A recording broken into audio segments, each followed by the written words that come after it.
First of all, the EPAC TV News welcomes everyone. Manipura thokliba maiti amadi kuki ki sathirab lalasi chahi amaga thamanga phajilak phawbuda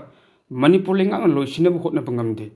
lenga pairiba singsu makhoi masa masa soktraga loiri haibigi wakhalonda impham oiduna mamingdagi oire lenga sasan tawraga makhoina nungaiba punsi mai amad leiri haibisi Manipur miyamna phongna ngang sakna wafam am oire Jerak asida Manipur dagi separate administration taliba dabi yesi phangdri phawbu makhoi khongjang sukhan handok loi haina Bharat lenga amsung Manipur lenga ani khangna phonglo thokre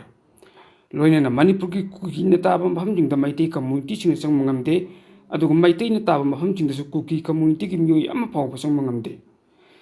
maduna Manipur da tholiba lalasi sapharakpagi ona tainabada hena phibam lusilakpa ama oibagum tawre oiriba phibam asi khangna Manipur lenga ama ichau chau leina lalasi loisinaba masak thokpa thabak paikhatpa ngamdan leiribasi karigino haibasi wahangam oire Sahi yama hena Manipur ki Chief Minister N. Biren Prime Minister Narendra Modi unaduna wari sabang ngamdaduna lakhi.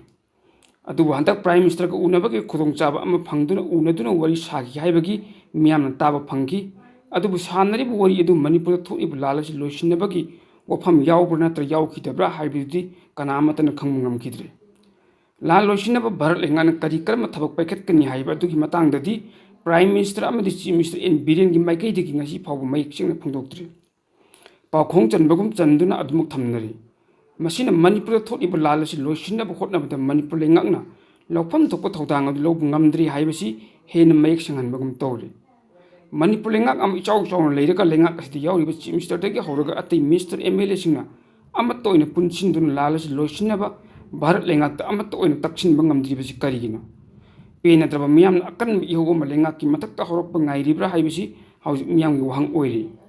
Bharat ki yumlo naba Bangladesh leibak da Prime Minister Sheikh Hasina na freedom fighters singi masa masuda government ki thabak kota pibagi mayukta hawrakkiba miyam akan bi yahuda maram oiduna miyoi kaya sihraba matungda Prime Minister Sheikh Hasina pham thadoktuna India da chelaktuna leiri matau asikumna Manipur lenga ama ichau chau leina lalasi loisin ngamdi haiduna Manipur miyam amatoin akan bi hawraktuna lenga loisingi mathakta asok bulanjang ama changlaptuna Bangladesh ke Prime Minister Sheikh Hasina ki phibam masi taba pamlibra haibasi miyam gi wahang oire hojik leibak miyam leitana leibang amde relief camp sing da miyo lising humfu gi matakta changdafam lokdun awama phibam mad leiri masi gi matakta Manipur miyam na masa gi maramdam tam maning tamna chatok chachin tawdun subu no mangamdaduna nongma gi lekha taba punchi haibudu oirakli punamak asi lengak am ichau chau leina lengak sasan karino haiba khangdaba